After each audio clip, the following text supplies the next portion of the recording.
Hello, Eugenie here. Today we speak with homeopath and educator Caroline Gaskin, all the way from the UK. So Caroline has worked as a homeopath, flower essence prescriber and health coach for over 20 years in her London-based practice, and she's recently added online consultations for her clients worldwide. She is an expert in hormonal health and draws on many years' experience of working in PR, for complementary health, holistic parenting, organic lifestyle, permaculture, and sustainable systems, as well as natural health. I have done a couple of her online courses on hormonal health, and she's really a brilliant educator, and her courses are so helpful. So it was really lovely to get her on today, and I'm sure you'll really enjoy this podcast and just get to see all the various aspects of how homeopathy can help with our hormonal health. So I hope you enjoy this episode. Thanks. Welcome to the Homeopathy Hangout podcast, where we discuss all things homeopathy from around the world. And now, your host, Eugenie Kruger. Hello, everyone, and a very warm welcome to Homeopathy Hangouts. Today, we are hanging out with homeopath and educator Caroline Gaskin, all the way from the UK. Welcome, Caroline. Thank you. So great to be here. I'm a huge fangirl and I've done a few of your various lectures. I love listening to you. You're such a great educator and it's just somebody that I love learning from. So it's very special to get to have you on today. But can you tell us a bit about how you got into homeopathy in the first place? Sure. Thank you so much for inviting me. I love these international connections, like the way that we can just talk to each other from my lounge to yours. Yeah. It's incredible. So I started out as a homeopath 21 years ago, but really got into homeopathy, obviously, before that. I say obviously because sometimes people turn up at college and they really don't have a lot of experience of homeopathy, but they are kind of intrigued by it in some way. And so obviously I'm really encouraging them to see a homeopath. But for me, the journey started a long time back, and a friend suggested I go to see a homeopath. And she just talked about it as an interesting experience. And I went and I was given a remedy and I got a skin rash and I didn't understand the process at all.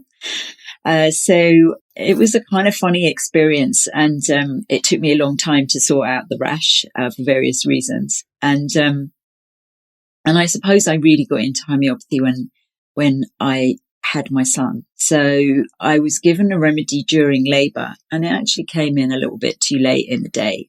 I did give birth to him naturally, but sometime afterwards he got a cough, and I took him to see a homeopath because I think he'd had 2 coughs and he was 4 months old and he was just being breastfed, and we were looking into the whole conversation about vaccination, and we hadn't yet vaccinated him. And so we were looking at that. He was just breastfed. And I was like, how come my baby's got, a cough again? And so I said, I must have talked to somebody who took me, and said to go to this natural health clinic and see the homeopath there. And actually the trigger for that was that I'd gone to the doctor, and the doctor wanted to give me medication with a sedative in it. So it was like a kind of nighttime cough medication, but it had a sedative in. And I was like, you're not drugging my baby. So I was looking for an alternative for the cough. And then when I got to the homeopath, she asked me all the classic questions of, how he was with the cough and who he was as a baby. And that fascinated me. And part of what I shared was how he was quite a chilly baby. And, I've often said this, he didn't like his baby grow kind of taken off when we went to baby massage classes, and all the other girls in the class, the baby girls, just sort of loved being massaged and, were kind of noisy and happy. And he was like, oh, don't take my baby grow off, it's cold. And he was given calcarb, and of course it cured his cough. And I think he had that again. And then much, much later, when he was 15 months old, he had whooping cough. And after that, he was given tuberculinum, and he never ever had a cough again, which was incredible. And the next time I heard him cough, he was about 26 years old, so homeopathy became part of our family. The first port of call, it was safe, it was effective, it worked, and it felt really good. And then I think when I was about 6 months post his birth, I started to experience what I now think of as like an identity crisis, and now many times we call it postnatal depression, but actually, we're very, very much as women in the Western world taught to be autonomous. We're often not next to our families. We may not have a relationship that is well supported in terms of, mums, sisters, etc. We were far away from those people that would naturally support us. And that was certainly the situation for me. So, I didn't really know how to recognize what I was going through. And that was, and I think it's really good to share these things. So 4.5 months into the post-birth period, I was young when I had my son. 4.5 months in, I'd gone back to my pre-pregnancy weight. And actually, I was lighter than my pre-pregnancy weight. Now, anybody that's working with women will know that that's a bit of a danger signal. It means that you're possibly moving into mineral and nutritional depletion, and that you really need some support because you want to go on feeding baby, and you're going to do that at your own cost because that's how we're made, So it was a time when I started to feel a bit ungrounded. I started to question who I was, where I'd come from, my identity. And I kind of voiced a bit of that to the homeopath, and she said, I think you need to come and see me. And I went to see her, and she gave me sepia 1M. And I always say of that it just got to the bottom of the barrel of who and what Caroline Gaskin was. And it just was like, it was just like that somersault, a 180. It was like, I looked at my life and I worked on a lot of stuff. And here I am today.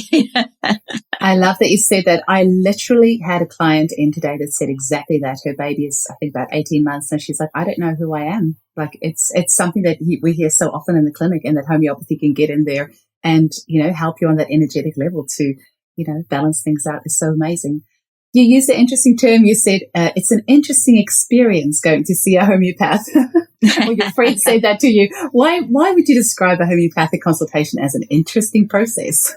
Yeah, great question. I mean, what happens when you come to see a homeopath is you spend an hour in the company of somebody whose sole interest is not funded by anything else other than to help you on your healing journey, to reignite your vital force. To the body knows itself. The body knows how intrinsically what is needed to cure it. And we just don't know how to listen to that anymore. So when you go to a homeopath, they are just listening to you, and they are asking about your whole life story and how you got to where you are now. So, that homeopath said to me, without going too much into my story, she said to me, have you ever felt like this before?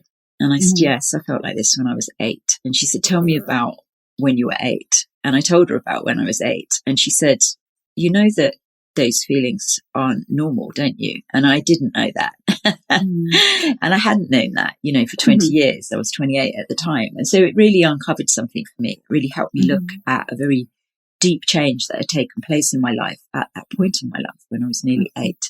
And to begin to do some personal work on that, to begin to do the personal journey. And you can only do that in an hour, listening. And then obviously you need a lot of time, a lot more than an hour, but you need to hear what we call the timeline, the person's story, how they got from 0 to whatever age they are now.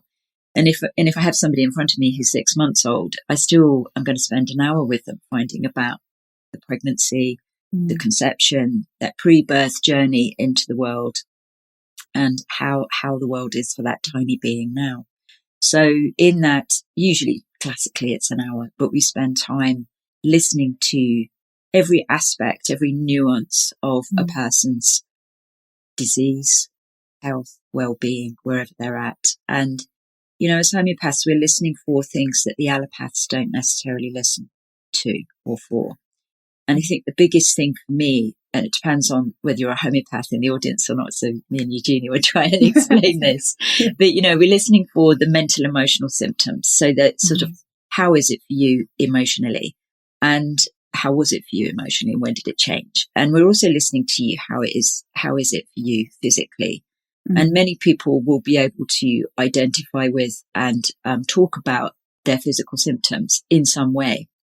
and they may come from a very allopathic place and talk about it as an itis, an itch. And then we're asking them to qualify that. So as homeopaths, we're asking to qualify the pain, the discomfort, the experience, and we're listening for what we call general symptoms. So we're listening for when it started, whether it comes at a certain time of year, which part of the body it occurs on, what it's better for, what it's worse for. So if you've got an itch, is it better for plunging it into hot water? And then that gets us close to the remedy, because we're looking to differentiate between many thousands of remedies that we have in our pharmacy. I'm so glad that you've said that, because the reality is that very few people know what to expect when they go to see a homeopath. Usually it's word of mouth. So, their friend has had brilliant results. Their friend has told them to come, but they have no idea what homeopathy is or what to expect. So I love that you've just quantified that for us. Caroline, why did you decide to become a homeopath and then also an educator, a brilliant one at that? Thank you. It's a very interesting journey. I always say that homeopathy came to get me. So even though it had been, our number one healthcare choice for a long time, I had an interest from a very young age in herbs, what kind of first came to me in terms of a healing paradigm. Prior to that, I was always very interested in health articles, and I would pick up what we had in the UK. I don't know if it's worldwide. It might be. It was called Reader's Digest. So we didn't have the internet. Yeah. We may or may not have had books at home. And we used to get this thing called the Reader's Digest. And the pages that most fascinated me were the personal stories, were the health journeys. So I remember some of those really vividly. I remember a story about sugar and how bad sugar is for us. And I was really shocked because I was interested, because I wasn't shocked. I was interested, because I actually really liked sugar, and I didn't realize, a total 70s product. I was just addicted to sugar and chemicals. And, and so here I am, trying to help people with that addiction. And that leads on to other stuff as well, the sugar chemicals story, was really born very much or came to fruition very much in the 70s. And so this conversation about sugar really piqued my interest, how white sugar was quite evil, and that, it came from the slave trade, and it's been purified and sanitized. And, from the 1930s onwards, it's a massive part of everything that we kind of eat, a spoonful of sugar helps the medicine go down and all that stuff, all that kind of, and also the whole conversation about, at least in the UK, fats were demonized and sugar was idealized and became, what we sweetened discomfort with. And, so we warped our integrity, our microbiome. We started to destroy the very things that make us human, which is, the millions of bacteria inside us, which form the microbiome, which responds all the time to the outside world, draws up nutrients, allows us to engage, to become allegedly high-functioning mammals. So that one article, was really, really interesting to me. And it was sort of herbalism, food interest, health very It's all there in my astrology. Interestingly, Virgo rising, which is very associated with our health, The Reader's Digest also had really good jokes. I don't know if you remember that. I remember reading the jokes in the Reader's Digest. They were really good. The jokes, interesting. Yeah. So homeopathy came to get me. I was talking with the owner of the natural health centre that we went to, and I was sort of saying, and he asked me, he must have said to me, or maybe I asked him, I can't remember, but we were talking about maybe studying. And he said, my sister's, Stella Berg, is just starting a foundation in homeopathy. You should talk to her. So I did. And kind of the rest is history, And how did you then go on to teach at CHE? And can you tell us a little bit about CHE? Yes.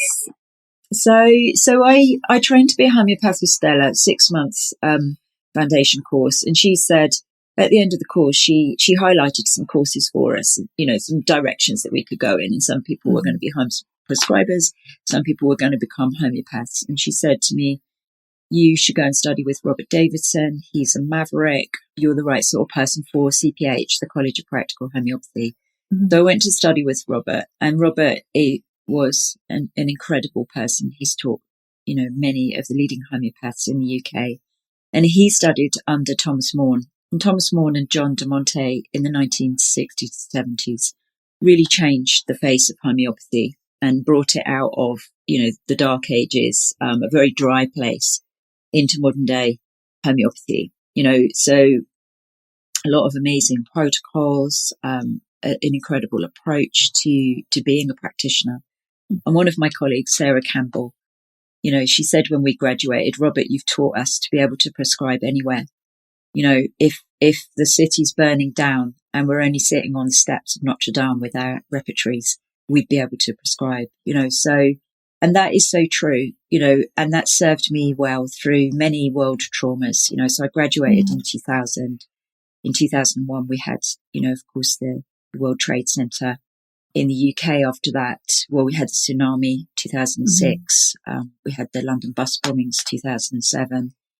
And from then on, we've had world trauma presented to us, right to our sort of doorstep, right into our home in a very different way to how it used to be.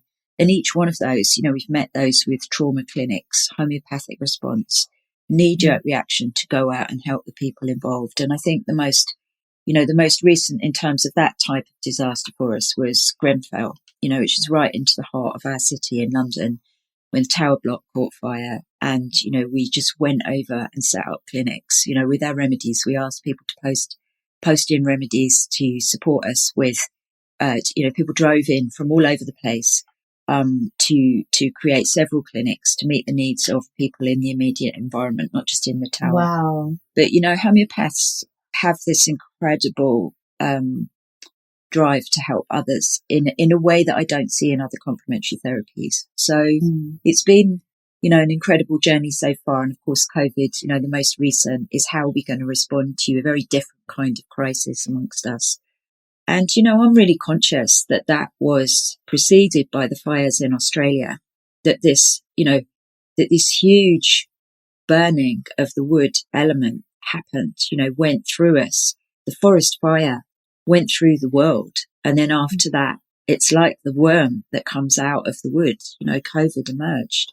I think it's a story that's really yet to be told, at a kind of, at a spiritual level, at a potential healing level. We're in the midst of something which is really quite dynamic, and we are only just beginning to, I think it's has the capacity to get out of control, really out of control.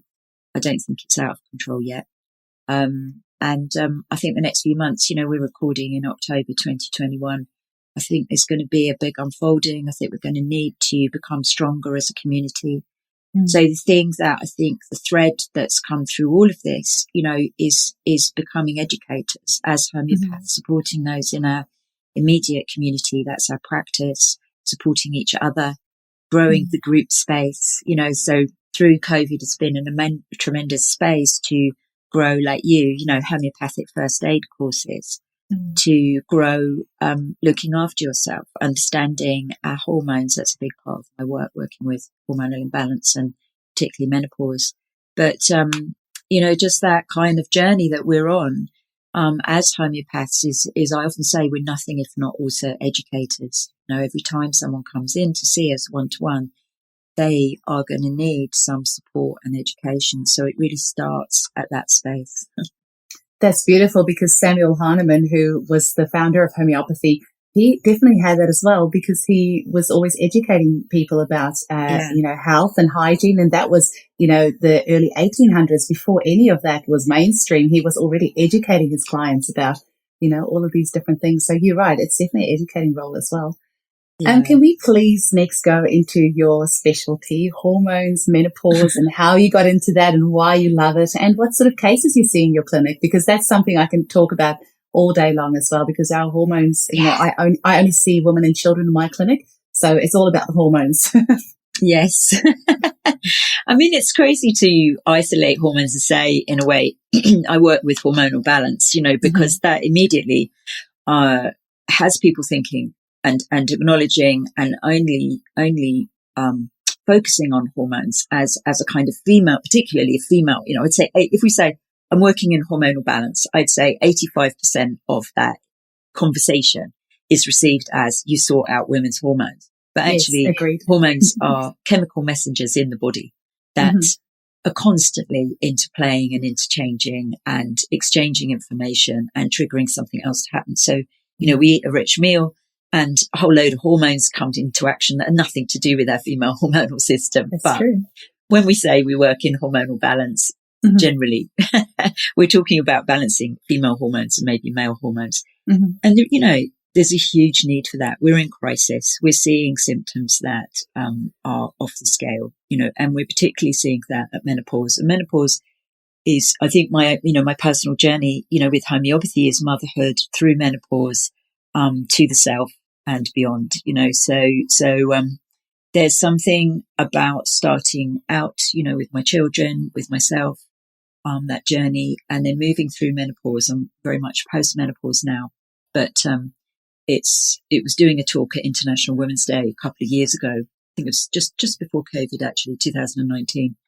That even though I was doing managing menopause naturally workshops at that time, that particular talk really brought it home to me that women need support, that women's health is vastly underexplored, undersupported, that women go to their doctor and do not get solutions. They certainly don't get any natural health options. And the reason it was that particular talk is it's only a 20-minute talk on managing menopause naturally. And all the women that came up from many, many different backgrounds, many cultural backgrounds, it was a talk it's called Homes for Haringey. And it's basically Haringey Council. So it's a local district in London.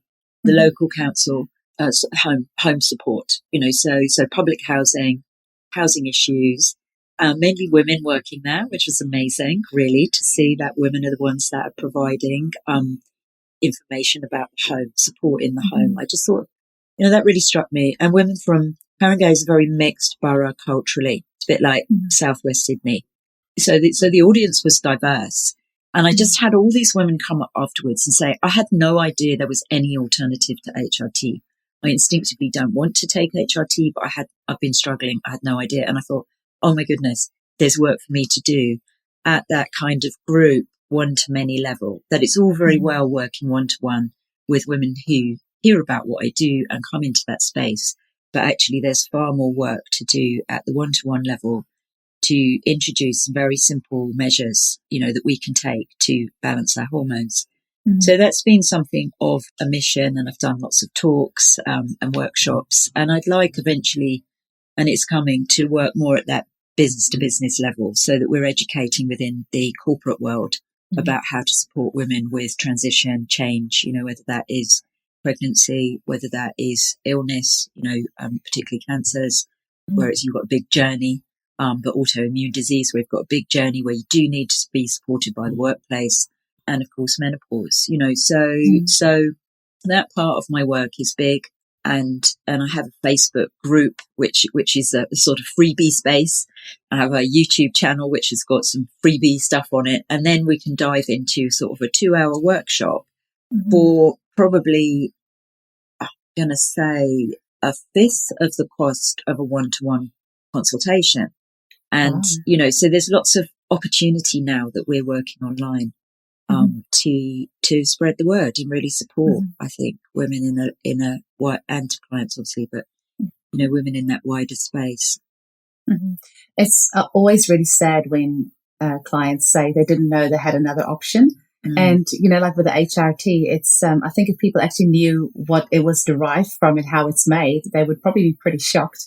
And, just not knowing that there's an alternative is really sad. A lot of clients, for example, children with eczema, I deal a lot with that, and they will say, well, I just didn't know there was an alternative to steroids. People just don't know that, homeopathy has so many safe options to offer.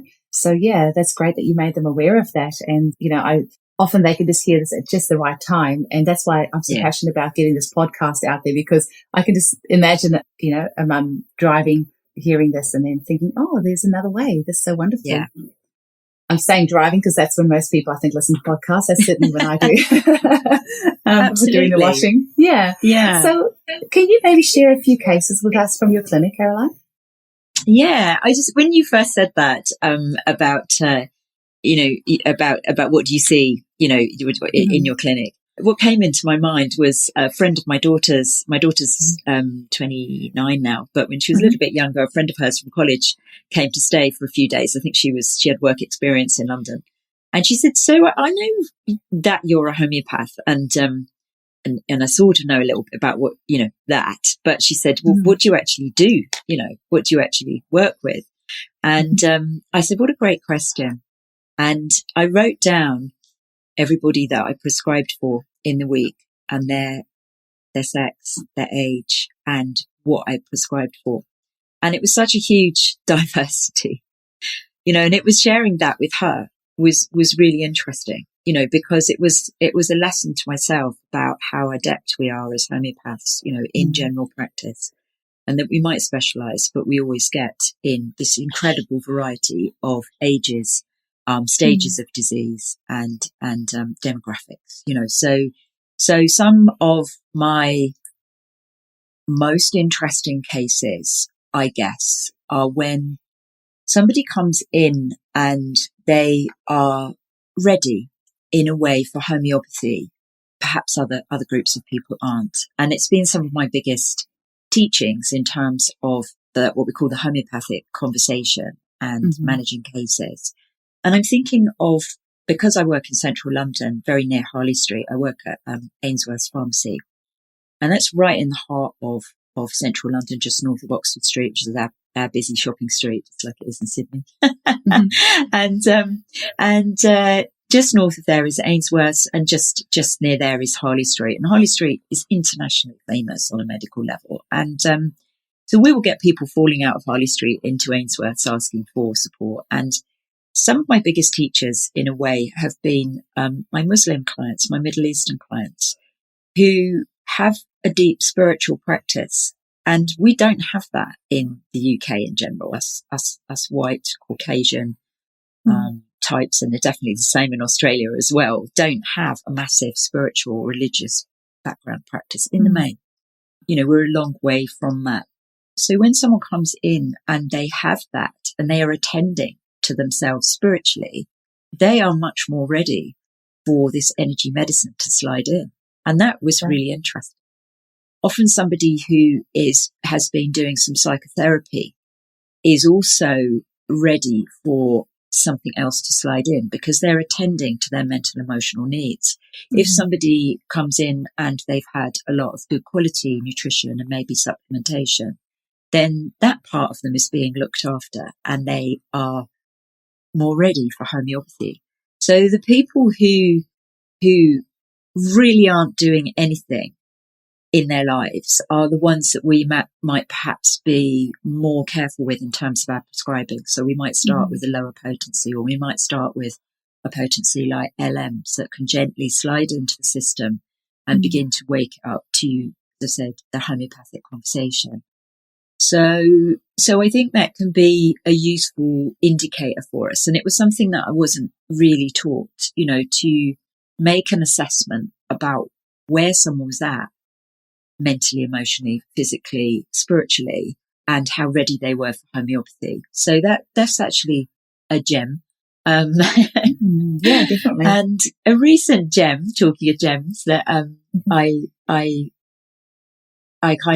came across is the journey from a mineral remedy where one is perhaps more engaged with, so the remedy, and by a mineral remedy I mean something like silica or calcarb, perhaps arsenicum, which is made from a mineral substance, and someone comes in and it is their world exists for them as a safe space if they have order and structure in the world.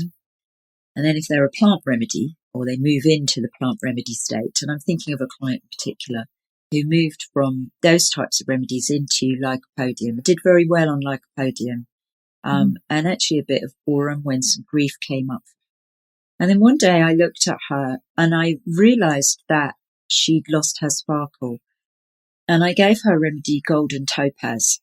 And that really ignited something. I felt like she then moved into kind of back into herself. So that journey through the types of remedies is fascinating. I didn't include animal remedies there, but she has had a couple of animal remedies along the way. I love it. Have you perhaps got some like specific cases that you can tell us that you've really enjoyed that? Yeah, absolutely. I have a client that I've supported through for many, many years. And for many years, she's a big traveller, and she would get colds after every time she travelled. Because she travelled a lot, she was always it just felt like I was always prescribing for the cold. So I was only ever prescribing at an acute level. And one day I put an immune system support remedy into her jet lag combination. So I got her travelling with a remedy, which is a combination remedy that I give to people for jet lag, having travelled to and from Australia a lot, actually, myself. In fact, to and from Perth a lot myself. Yeah. I was well versed in using a jet lag combination. So I put that together, and then I added in an immune system support, and she started to travel without getting colds. So I could get to her constitution, and I gave her sulfur, and that really shifted something for the case. I got into a much more interesting part of the case. So if you are prescribing only ever at the acute level, it's okay, but you have this sense that you are only ever putting out fires. And in Chinese medicine system, I am a water tiger. So I have the capacity to put out a lot of fires because I've got water element. That's very interesting.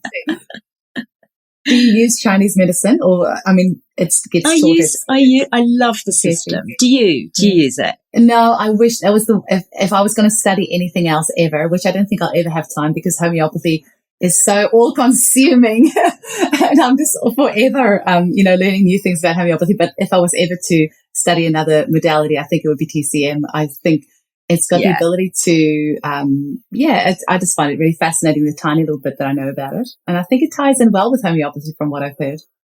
Yeah, it really does. I use the analogy, I was taught a little bit about it by Hilary Dorian, I think, when I was at college. Yeah. And I've I have a little app in my phone which is called Organ Clock, and that gives you the times of day that organs are showing their colours, if you like. So the Chinese is a very interesting system, and I just made a little note to send you a link to TCM. Yes, please. It's a really useful site that I found that has just got some great basic information as a kind of taster, as a bit of understanding. So without going into explaining what I know of it. What I do find useful is things like each organ has this 2-hour window when it is awake, or perhaps definitely meant to be asleep and resting and restoring. And I find that very useful. So if someone is waking at a certain time of night, if someone is ill at a certain time of day, then I've started to group certain homeopathic remedies into that. So we know that Nat Muir feels better in the morning. Sort of they're kind of, they feel quite good in themselves until mid-morning. And that ties in with the 9 to 11 slot in Chinese medicine. And so, you can then go and look that up. One of my favorites is the gallbladder time of day is 11 in the evening till 1 in the morning. And that is the time when really we should be resting. We have an English saying, which is an hour before midnight is worth 2 afterwards. Or if someone's trying to make a decision, we say just sleep on it. And actually the gallbladder in Chinese medicine is the master of decision making. So if we rest during that time and we sleep during that time, then we are able to make decisions more easily. It's just little gems like that, I think, that really help the client get why it's a great idea to be in bed, falling asleep between 10 and 11 and not pushing it to 1 a.m. And then worrying why they're so indecisive and can't make their minds up about life. Absolutely. Now, when did you start teaching, and what do you enjoy about teaching? I started teaching at CPH, actually. So CHE was started in, I think, 1997 by Marcus and well, it was started by Gordon, and Marcus Fernandez and Ellen Kramer joined him to create CHE. And I was asked by both Marcus and Ellen. I was encouraged into being a teacher. I felt it was too soon. I'd only just graduated. So me and a friend started tutorials in 2002. So two years into practice, started doing tutorials, which were great fun. And we had a group of people that came, and not just homeopaths, actually. We had some complementary therapists as well. So it was a very interesting space.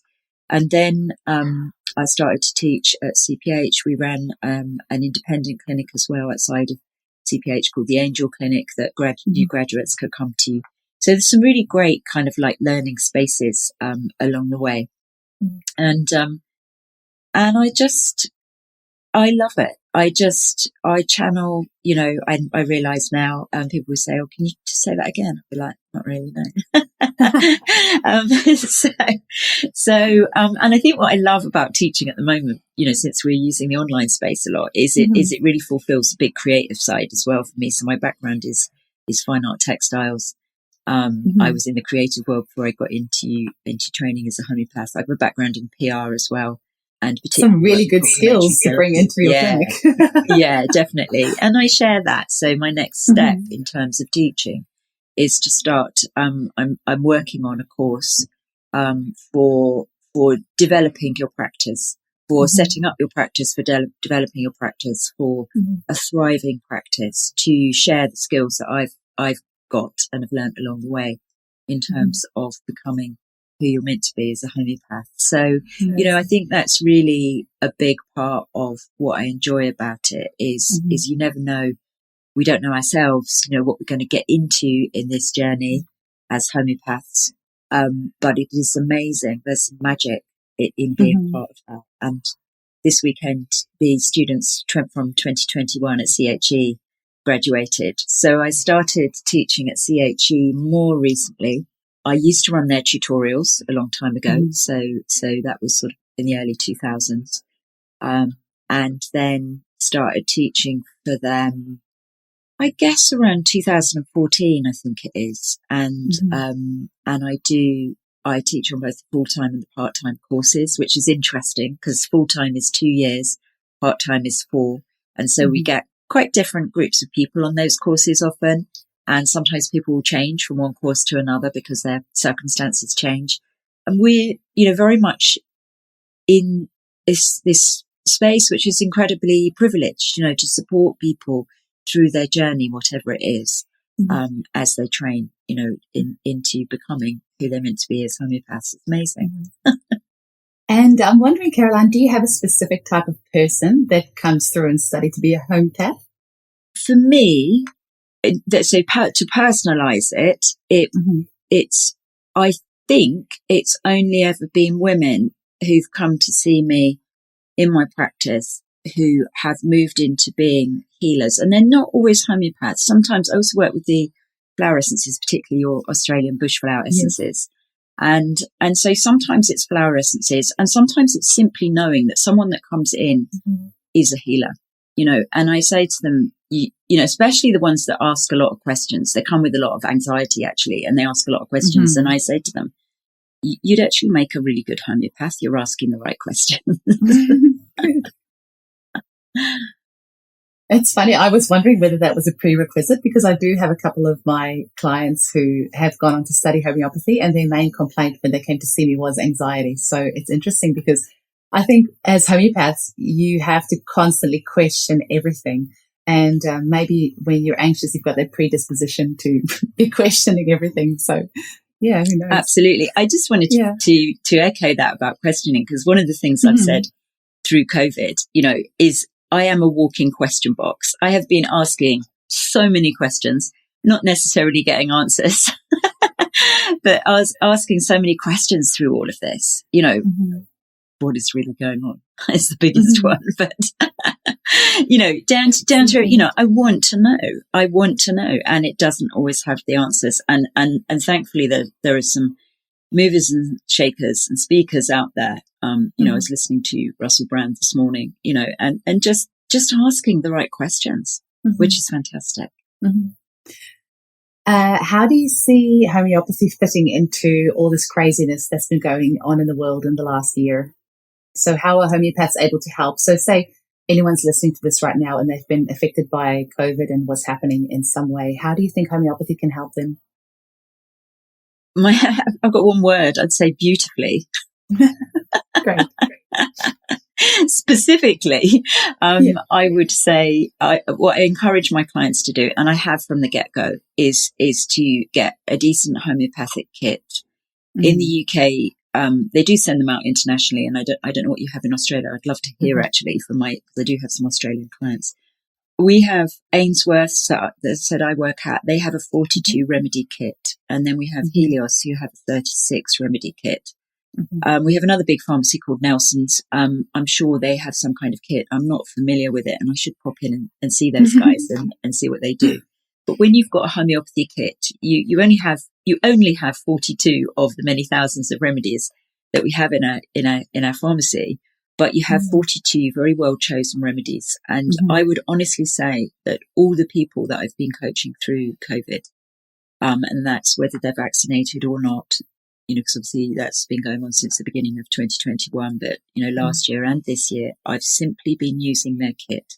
And if they start to use remedies from their homeopathic kit from the get-go, then they can get through this very efficiently. And that's everything from, remedies that I wouldn't normally be thinking about in an acute, particularly, or I may, but I'm thinking of Natmure for the loss of sense of taste and smell. For Kali-Bic, the minute the mucus sets in, so the minute someone says, "Oh, I'm feeling a bit stuffy, a bit mucusy," like take that Kali-Bic, and that just shifts that. So what you want to do with COVID, if you are either listening and thinking, "Oh, could homeopathy help?" or you're a student or you're a practitioner, is to get there with very simple remedies as soon as you can. So the minute somebody says, "Oh my goodness, so and so's got a positive COVID test, and I was with them yesterday," take Arsen Alb. Arsen Alb has been the biggest remedy for me through the whole thing. It matched the symptoms that we saw coming out of Wuhan originally. It's been, it genuinely has been a lifesaver. So Arsen Alb, and all sorts of reasons for that. If you're reading the papers, the scientific papers about the actual virus itself and its makeup, then you'll see Arsen Alb written all over it. So for me, it's the single most useful remedy. And there are many others. And then we move into the fever state, and it's been mainly gelsemium, if arsenicum's not meeting the needs, occasionally phosphorus, dry cough that's been coming more recently, phosphorus. And one of the symptoms that I've seen, which is a remedy that is not in the kit, but particularly I've seen a couple of times very recently in young women who've had the vaccine. They've had a double vaccine, and then they've gone on to have COVID, and they've gone on to have COVID, which has lasted for about 10 days. Now, that's a long time. I've been getting people through this in 4 to 5 days, maybe 6 days. For sure, there are some people with underlying health conditions, and it's taking sort of 8 to 10 days to get through. But a few young women in my practice recently or that have come to me, and they've been getting swollen glands. Now, I've not seen swollen glands throughout all of this, and I've used Buritacarb. That's really been really helpful. So, we're listening to the symptoms that someone's presenting with and taking the case as usual and finding a remedy and, making that fit basically to what's going on. Yeah, and isn't homeopathy amazing that, you were saying about Arsen Alb, which a lot of my clients will know as arsenicum, because I know they're going to be listening to this and going, what's that remedy she's saying? It was Arsen Alb, also arsenicum. But arsenicum's mental emotional picture, just with all that incredible anxiety that we're seeing in so many of our clients, because a lot of them don't know, there's so much uncertainty, they don't know what's going to happen. So I feel like the whole world is in an arsenicum state, and if we could just put these remedies prophylactically in the tap water, it would just calm everyone down. It would, and the thing is interesting actually, because I'm in the middle of teaching a first aid course, and this Wednesday we're going to be doing the mental emotional remedies that are in the kit, the mental emotional sides of the remedies that are in the kit. And the biggest thing with arsenicum really is health anxiety. So it's personal. It's anxiety about the health. It's less about health of others, a bit more selfish, but it's so the state is it's become personalized, and behind it all is fear of death. So interesting, all of this. So interesting. Can I ask you though, because I'd love to know, do you have a supplier in Australia who supplies a kit? You. So I will show you some picture afterwards of my kits. I've got them on my website, and I personally think that I have the best kits in the world, and I'll tell you why. Because I use amber glass. So I'm always surprised that some homeopaths use the clear glass. So I have amber glass. I would never put my remedies in plastic. I have waterproof labels, and I have dots on the top, so it makes it so much easier to find them. And I have beautiful little travel cases. Sorry, I'm getting a little blurb in here for my own products. But yeah, I'll have to send you a complimentary one. I'd love it. My favourite thing of all would be to fly over to Perth. I think that's a bit out of the question at the moment. But I love your city. It's just such a great place. It is a beautiful city. Mm-hmm. So, Caroline, I like to finish off on a bit of fun, and I always ask my guests, what are your top 3 remedies for you personally? So if you could only choose 3 out of the 8,000 plus, which 3 could you not live without? I've just a few that have fallen into my head. Okay, so I don't know if Moonstone came up. I don't know why that dropped in there. Yeah. Somebody needed to hear that, obviously. Carcinosum 200. Because as a practitioner, we give a lot, and we really have to watch that we don't spend too much of ourselves. And so every so often, a Carcinosum 200 might slip into the equation. Moonstone 1M and Rainbow 30C.